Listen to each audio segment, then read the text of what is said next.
Hello साथीहरु, म चाहिँ अहिले घर आइपुगिसकेँ अनि आएर अब मम्मीलाई प्रसाद ल्याइदिएको थिएँ हैन। अन्त त्यो प्रसाद चाहिँ अब मम्मीलाई दिन्छु। केरा फ्रुटी अनि चाहिँ एप्पल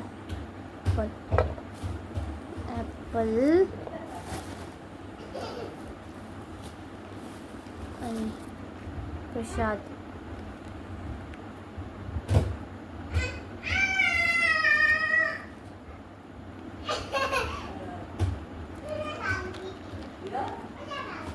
यो चाहिँ मम्मीको लागि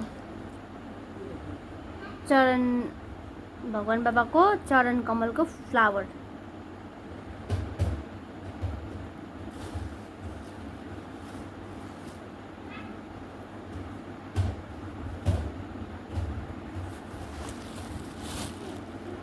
मैले मम्मीलाई प्रसाद ल्याइदिएको छु। मम्मी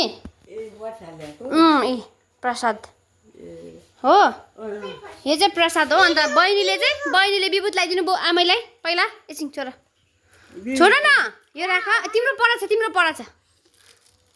नि त, अर्को दिन्छु तिमीलाई। म अर्को दिन्छु। यो आमैको प्रसाद हो नि त, यहाँ आमैलाई ल्याइदिएको नि त। अन्त तिमीले अघि खायो नि त, तिमीले अघि। अर्को दिन्छु नि त, बेबीलाई अर्को दिन्छु नि त म। ल नि त, लु त्यसो भए अहिले अर्को दिन्छु ल मम्मी तपाईँलाई। नानी अब आमैलाई विभूत ल्याइदेऊ। यहाँ आऊ छिटो, खोल्नु त मम्मी। यहाँ विभूत छ, विभूत निकाल्नु नि। नानी आउनुहोस्, आमैलाई विभूत ल्याइदियो। छिटो यहाँ आऊ, टिक्की ल्याइदियो आमैलाई, टिक्की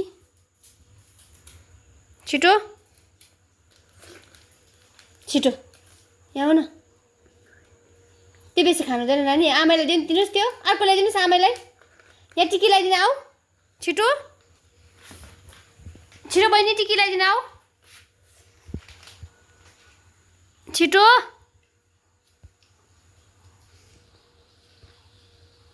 एकछिन ल, बहिनीले ल्याइदिन्छ ल मम्मी। अब आमाले टिक्की ल्याइदिन्छ है, यसो गरेर ल्याइदियो। यसले ल्याइदिन्छ बहिनी। यहाँ ल्याउन म सिकाउँछु तिमीलाई। यो अम्ला यसो लगाऊ। ल ल्याइदियो होइन, अर्को लगाऊ। यो औँला यो होस्, आमै मम्मी तेरै लाओस्। जान्दैन त उसले अहिले, अलिक सिक्छ नि भोलि पर्सि। अलिक मजाले लगाऊ न अम्लामा। एकछिन है। अब आमैलाई हातमा दिऊ। अब साईराम भन, साईराम भन।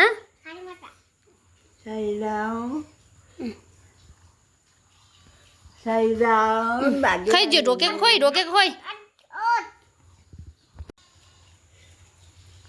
यो बहिनी त विभूत पुरा खानु पल्केको छ है। उयो सबै खाइदियो मम्मी तपाईँको टिका। ए होस्, कहाँ जान्छ